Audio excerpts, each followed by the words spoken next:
June 4, 1942, 10:20 a.m. flagship Akagi, 240 miles northwest of Midway Atoll.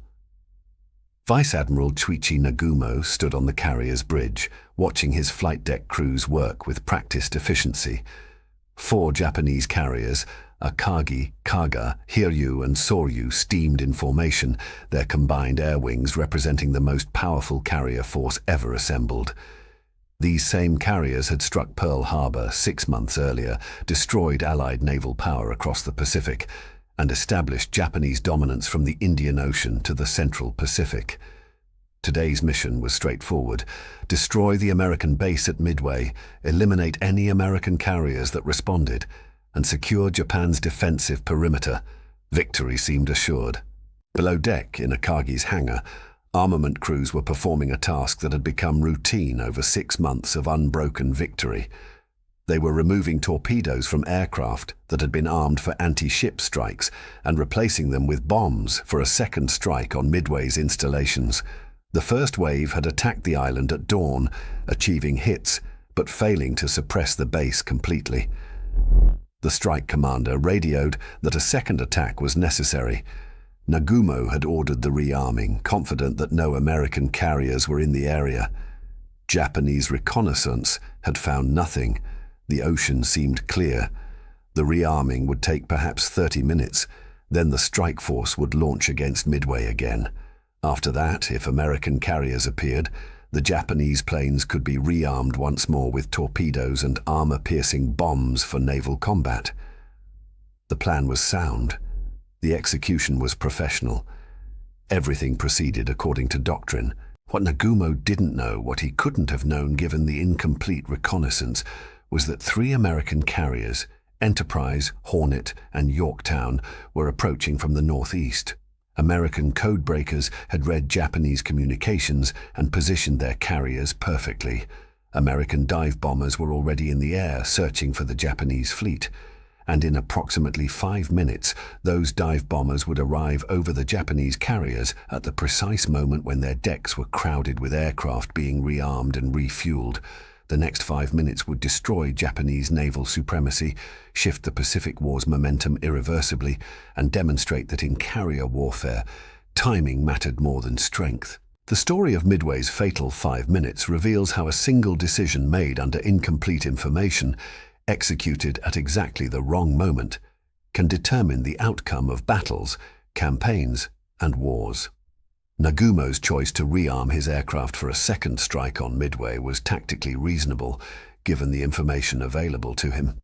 His assumption that American carriers were not in the immediate area was based on reconnaissance reports that seemed reliable. His confidence in Japanese naval superiority was justified by 6 months of unbroken victory. Every element of his decision-making appeared sound. Yet the decision proved catastrophic because it placed his carriers in maximum vulnerability at the precise moment American dive bombers arrived. The 5 minutes between 10:20 and 10:25 a.m. on June 4, 1942, would change the course of World War II. To understand why these 5 minutes proved so decisive, one must comprehend the vulnerability of aircraft carriers during rearming operations. A carrier preparing aircraft for launch is inherently exposed. The flight deck is crowded with planes, fuel lines, and ordnance. Dozens of aircraft sit wing to wing, each carrying hundreds of gallons of aviation fuel and armed with bombs or torpedoes. Fuel hoses connect to aircraft being topped off. Ordnance carts move between planes, transferring weapons. Crews work in organized chaos, racing to prepare maximum aircraft in minimum time. Any fire or explosion in this environment becomes catastrophic instantly. The fuel and ordnance that make aircraft deadly weapons become vulnerabilities when concentrated on a carrier deck under attack. Japanese carriers at Midway were particularly vulnerable because Nagumo had ordered a change in armament while aircraft were already on deck. The original loadout was torpedoes and armor-piercing bombs for attacking ships. The changed loadout was high-explosive bombs for attacking land installations. The rearming process required removing the heavy anti-ship weapons, transporting them back to magazines, retrieving land attack bombs, and mounting them on aircraft. During this transition, ordnance sat exposed on the hangar deck and flight deck. Torpedoes that had been removed lay on carts waiting to be returned to storage. Bombs that would replace them were being brought up from magazines. Aircraft sat partially armed, some still with torpedoes, others already fitted with bombs, creating a deck crowded with explosive materials in transition. The timing of American arrival made this vulnerability catastrophic.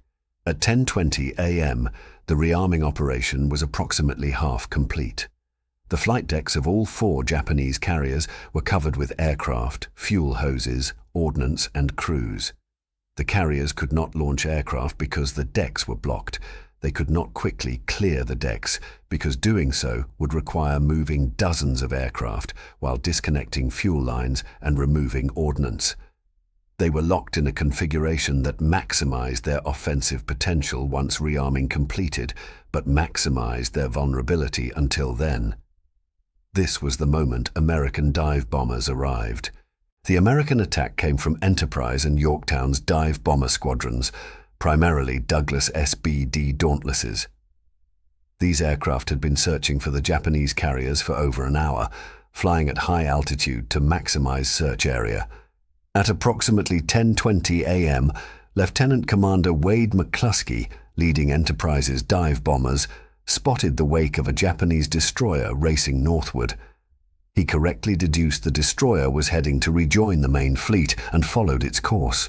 Minutes later, he saw what he had been searching for: 4 Japanese carriers in formation, their decks covered with aircraft.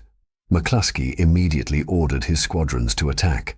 The dive bomber assault began at 10:22 a.m. Dauntlesses from Enterprise's bombing squadron 6 and scouting squadron 6 rolled into their attacks, plunging nearly vertically toward Akagi and Kaga from 14,000 feet.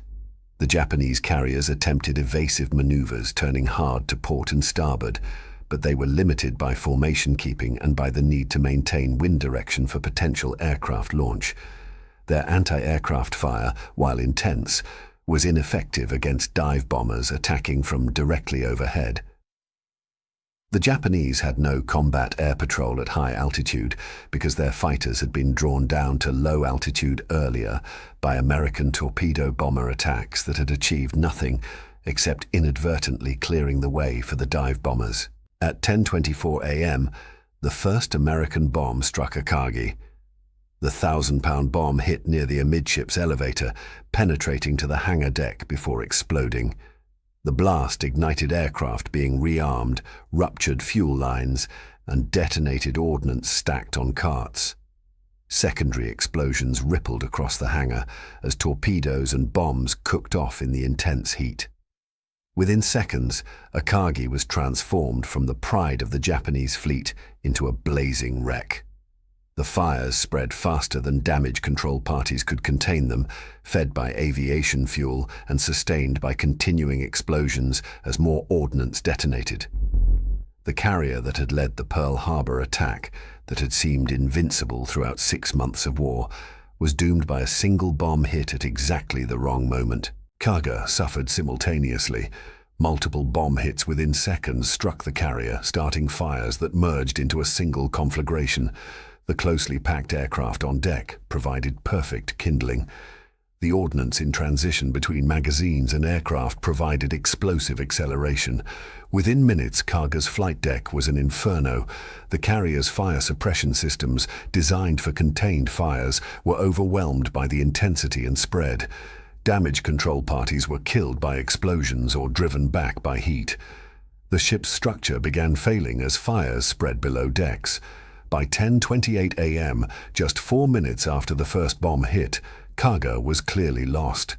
Soryu, the third carrier hit during these fatal 5 minutes, received 3 bomb hits in rapid succession. The results were identical to her sister's. Parked aircraft ignited, ordnance exploded, fires spread beyond control. The carrier's capacity to fight ended within minutes of the first impact. The crew fought desperately to save their ship, but the damage was irreparable. Soryu would sink that evening, taking hundreds of her crew with her, 3 Japanese carriers destroyed in 5 minutes. The force that had dominated the Pacific for 6 months, that had seemed invincible, was reduced to burning wrecks by a few dozen accurate bomb hits delivered at the precise moment of maximum vulnerability. The fourth carrier, Hiryu, escaped immediate destruction only because she was operating separated from the main formation. She would launch a retaliatory strike that damaged Yorktown, but American dive bombers would find and destroy Hiryu that afternoon. By day's end, all 4 Japanese carriers that had attacked Pearl Harbor would be sunk or sinking. Japan's carrier strike force, painstakingly built over a decade and seemingly unstoppable for half a year, had been eliminated in a single day's battle. The question that has fascinated historians for 8 decades is whether Nagumo's decision to rearm his aircraft caused the disaster or merely contributed to it. Could different choices have produced different outcomes? The analysis requires examining the decisions Nagumo faced and the information available to him at each decision point. Nagumo's first critical decision came at dawn when he launched the initial strike on Midway. He committed approximately half his aircraft to the attack, holding the remainder in reserve armed with torpedoes and armor-piercing bombs in case American carriers appeared. This was doctrinally sound and showed appropriate caution. The strike achieved hits on Midway, but failed to suppress the base completely. At 7 a.m., the strike commander radioed that a second attack was necessary. This presented Nagumo with his first dilemma. Should he immediately prepare a second strike on Midway, or should he maintain his reserve arm for anti-ship operations? At this moment, Nagumo's reconnaissance reported no American carriers in the area.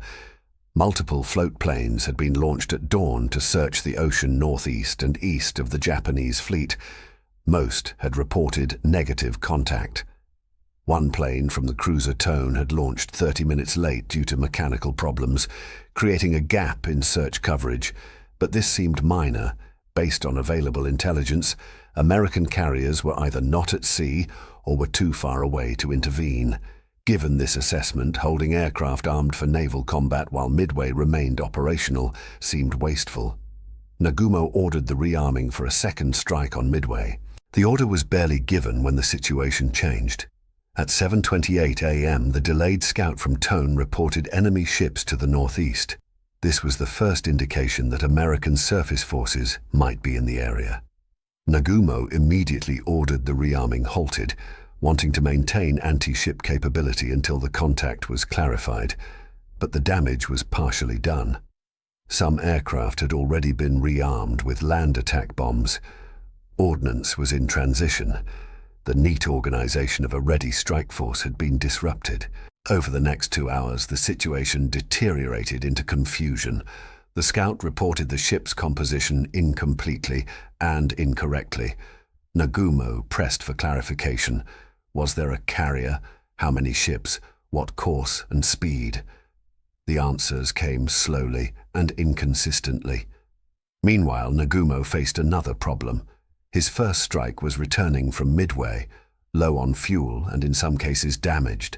They needed to land immediately or ditch in the ocean, but landing them would require clearing the flight deck of the strike being prepared, further delaying any attack on the American ships. Nagumo made another decision that would prove controversial. He ordered the decks cleared and recovered his Midway strike force. This was humane and operationally sound. The pilots were experienced and valuable. Their aircraft were needed. Losing them would weaken the fleet even if the American ships were destroyed. But the decision cost another hour. While Japanese carriers recovered and rearmed aircraft, American carriers were launching everything they had. By 10 a.m., Nagumo had clarified that American carriers were indeed present. He had completed recovering his Midway strike. He was in the final stages of rearming his entire available strike force with proper anti-ship armament. He was preparing to launch a massive attack that would likely destroy the American carriers, just as his force had destroyed so many Allied ships over the preceding 6 months. Victory seemed minutes away. He just needed 20 more minutes to complete preparations and launch. He didn't have 20 minutes. The American torpedo bomber attacks that occurred between 9:30 and 10:20 a.m. have often been called heroic and tragic. 3 squadrons attacked the Japanese carriers at low altitude, suffering devastating losses. 41 of 41 Devastator torpedo bombers from Hornet's Torpedo Squadron 8 were shot down. Similar losses hit other squadrons. The attacks achieved almost nothing materially. No torpedoes hit. But the attacks had an effect Nagumo couldn't see. They pulled Japanese combat air patrol down to sea level, leaving high altitude undefended. When American dive bombers arrived, they found clear skies. This convergence of American squadrons at the same moment was partly planned and partly luck. The dive bombers had been launched earlier, but took time to find the Japanese fleet. The torpedo bombers attacked as soon as they made contact, following their doctrine, but inadvertently setting up the dive bombers' attack. No American commander consciously coordinated torpedo bombers to draw down Japanese fighters so dive bombers could attack freely. But that's what happened. The sacrifice of torpedo bomber crews, however tragic, enabled the dive bombers' success. The 5 fatal minutes themselves, from 10:20 to 10:25 a.m., saw the destruction of Japanese naval air power. 3 carriers hit, burning, doomed. The 4th would follow hours later. The material loss was staggering. 4 fleet carriers, approximately 250 aircraft, hundreds of experienced pilots and air crews, thousands of skilled sailors and technicians. The Japanese Navy could not replace these losses. Japan's industrial capacity could build new carriers given time, but training new pilots to the proficiency level lost at Midway required years Japan didn't have. The combination of material and human losses made Midway an irreplaceable disaster. The strategic implications extended beyond the immediate losses. Japan had planned to continue offensive operations after securing Midway. Seizing Hawaii, isolating Australia, and expanding the defensive perimeter were all contingent on maintaining carrier superiority. Midway reversed that superiority permanently. From June 1942 onward, American carrier strength would grow continuously, while Japanese strength could never recover. The United States was producing Essex-class fleet carriers and Independence-class light carriers at rates Japan couldn't match. Each passing month shifted the naval balance further toward America. The psychological impact on Japanese leadership was profound. The aura of invincibility was shattered. The belief that Japanese fighting spirit and tactical skill could overcome material disadvantages was revealed as delusion. American forces had demonstrated they could defeat the Japanese Navy in carrier combat, the form of warfare Japan had pioneered and mastered. The shock rippled through Japanese strategic planning. Debates began about whether to seek negotiated peace, how to defend existing conquests, and whether victory was still achievable. These debates would continue until the atomic bombs forced surrender 3 years later. For the Americans, Midway was vindication and proof of concept. The decision to base strategy on code-breaking intelligence was validated. The emphasis on dive bombers as primary carrier weapons was confirmed. The doctrine of massing carriers for maximum striking power proved correct. The outcome justified the risks Admiral Nimitz had taken by committing all available carriers to a battle whose timing and location were based on intercepted communications that might have been deception. Nimitz had bet everything on the code breakers being right. He won. The role of intelligence deserves emphasis. American codebreakers had given Nimitz precise information about Japanese plans. He knew they would attack Midway. He knew the approximate date. He knew the forces they would commit. This information allowed him to position his carriers perfectly. The Japanese, meanwhile, operated blind. Their intelligence suggested American carriers were not at sea. Their reconnaissance was incomplete. Their assumptions were wrong. The information asymmetry proved as decisive as tactical execution. The debate about whether Nagumo made mistakes or was simply unlucky has continued for decades. Critics argue he should have maintained his reserve armed for anti-ship combat, regardless of the Midway situation.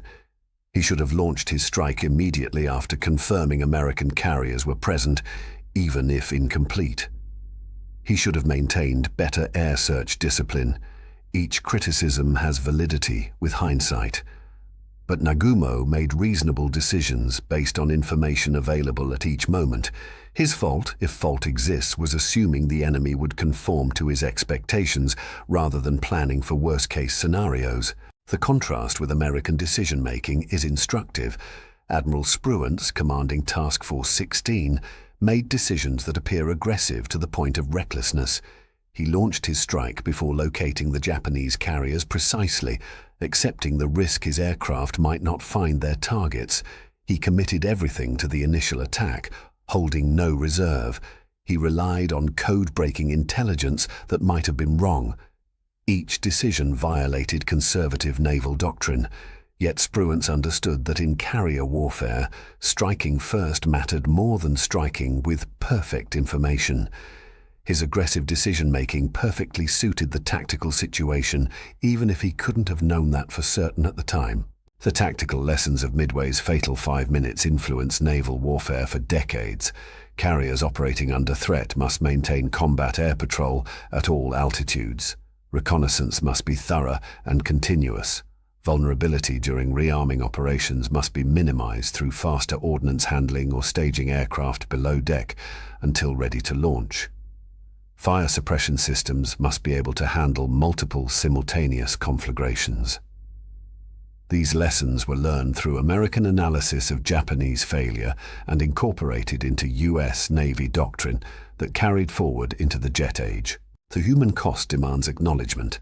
Approximately 3,000 Japanese sailors died at Midway.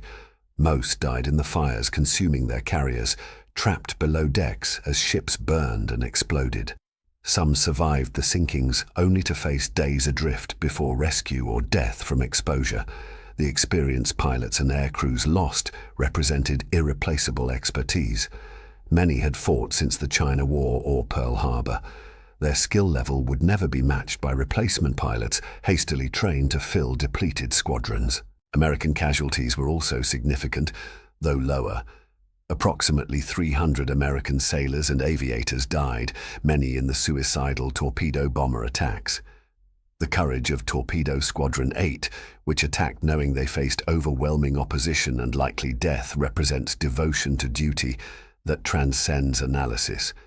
They attacked because their orders demanded it, because their comrades needed them to, because their country expected it. That they achieved little materially doesn't diminish their sacrifice. The role of luck at Midway cannot be ignored. McCluskey's decision to follow the Japanese destroyer's wake led him to the carriers. Had he turned slightly earlier or later, he might have missed them entirely. The timing of American dive bomber arrival precisely coincided with maximum Japanese vulnerability. Minutes earlier or later might have found Japanese fighters at altitude or Japanese decks clear. The Tone Scout launching 30 minutes late created the intelligence gap that allowed American carriers to approach undetected. Numerous small events aligned to produce the outcome. History's verdict would have been different had any element shifted slightly. Yet calling Midway pure luck disrespects American preparation and Japanese errors. American codebreakers had positioned the carriers perfectly. American aviators had trained for the precise scenario they executed. American intelligence had given commanders information advantage their enemies lacked. American industrial capacity ensured that even defeat at Midway wouldn't have been decisive because more carriers were already under construction. The Japanese, conversely, had grown overconfident from unbroken victory, had failed to maintain adequate reconnaissance, had developed no contingency plans for American carriers appearing unexpectedly. Luck favors the prepared, and America was better prepared. The aftermath of Midway saw both sides adjusting to new reality. Americans understood they had inflicted a devastating blow, but not a decisive one. Japan still held vast, conquered territories. Japanese land-based air power remained strong. The war would continue for 3 more years. But American leadership knew the naval balance had shifted irreversibly in their favor. Future operations could be planned assuming American carriers would outnumber Japanese carriers. The strategic initiative passed to the United States. Japanese leadership recognized the disaster and attempted to hide its magnitude. News of the defeat was suppressed domestically. Surviving ships returned to ports where access was restricted. Wounded sailors were quarantined. The families of the dead were told their loved ones died heroically in victory. The censorship succeeded temporarily, but rumors spread. Word reached Guadalcanal, where Japanese troops wondered why promised carrier support never arrived. Midway became whispered truth that official propaganda denied but everyone believed. The carriers themselves deserve final recognition. Akagi, flagship of the Pearl Harbor attack, burned for hours before being scuttled by Japanese destroyers. Kaga exploded and sank in the afternoon. Soryu went down in the evening, her hull broken by internal explosions. Hiryu, the last survivor, was scuttled on the morning of June 5th after fires made her unsalvageable. These 4 ships represented the cream of Japanese naval aviation.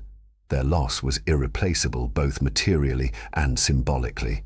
Admiral Nagumo survived Midway and continued commanding operations until 1944 when he committed suicide during the American invasion of Saipan. His career after Midway was marked by defensive operations and declining effectiveness. History has been harsh to Nagumo, often blaming him personally for Japanese defeat at Midway. This is unfair. He was a competent commander placed in impossible circumstances by strategic decisions above his level. The decision to attack Midway, to divide Japanese forces to assume American carriers were not present, these came from combined fleet headquarters. Nagumo executed orders with reasonable competence until overwhelmed by circumstance. Vice Admiral Spruance, commanding American carriers at Midway, went on to command the Fifth Fleet through the Central Pacific campaign. His aggressive decision-making at Midway became his signature. He repeatedly took calculated risks that terrified subordinates but produced victories. His understanding that in modern warfare speed and initiative matter more than perfect information made him ideally suited for carrier command. Midway was his proof of concept. The dive bomber pilots who executed the fatal 5-minute attack received recognition but not celebrity. Lieutenant Commander McCluskey was awarded the Navy Cross for his leadership. Individual pilots who made the hits that doomed Japanese carriers mostly remained anonymous. This reflects military culture where collective achievement matters more than individual heroics. The squadrons were honored. The individual pilots returned to routine duty, fighting through the war with minimal recognition. Many died in later battles, their role at Midway known only to squadron mates. The strategic lessons of Midway's fatal 5 minutes remain relevant in modern warfare. Timing matters enormously in combat. Vulnerability during transitions, whether rearming aircraft or rotating forces, must be minimized. Intelligence advantages, when held, should be exploited aggressively. Commanders must plan for enemy action that contradicts expectations. Forces must maintain flexibility to respond to unexpected threats. These principles apply across domains and technologies. The specific weapons change, the underlying dynamics remain constant. The counterfactual question haunts Midway analysis. What if Nagumo had maintained his anti-ship armament? What if Japanese reconnaissance had been more thorough? What if the American dive bombers had arrived 10 minutes earlier or later? Each counterfactual suggests different outcomes, but history records what happened, not what might have happened. The fatal 5 minutes from 10:20 to 10:25 a.m. on June 4, 1942, determined the Pacific War's trajectory. Japanese offensive capacity was destroyed. American strategic initiative was established. The outcome was never truly in doubt afterward, though the fighting continued for years. The final accounting shows Midway as decisive battle, where tactical decisions and timing determined strategic outcomes. Nagumo's reasonable decision to rearm his aircraft placed them in maximum vulnerability at the precise moment American dive bombers arrived. The 5 minutes that followed destroyed Japanese naval air power irreversibly. The mistake was not necessarily in the decision itself, but in the incomplete information on which it was based and the terrible timing of its execution. Naval warfare had evolved to the point where minutes mattered more than guns, where information mattered more than armor, where timing mattered more than strength. Japan failed to adapt to this new reality. America embraced it. The fatal 5 minutes at Midway crushed Japan's armada, not through superior force, but through better intelligence, better timing, and better understanding of how modern naval warfare actually worked. The lesson remained. In warfare, as in life, sometimes everything depends on being in the right place at the right time, with the right capabilities and the right information.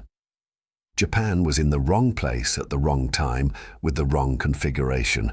America was in the right place at the right time, doing exactly the right things. 5 minutes determined 3 years of war. The Battle of Midway had begun before dawn, but it was decided in 5 minutes just after mid-morning, when American dive bombers found Japanese carriers with their decks crowded with aircraft, ordnance and fuel. Those 5 minutes crushed Japan's armada and changed the course of the Pacific War forever.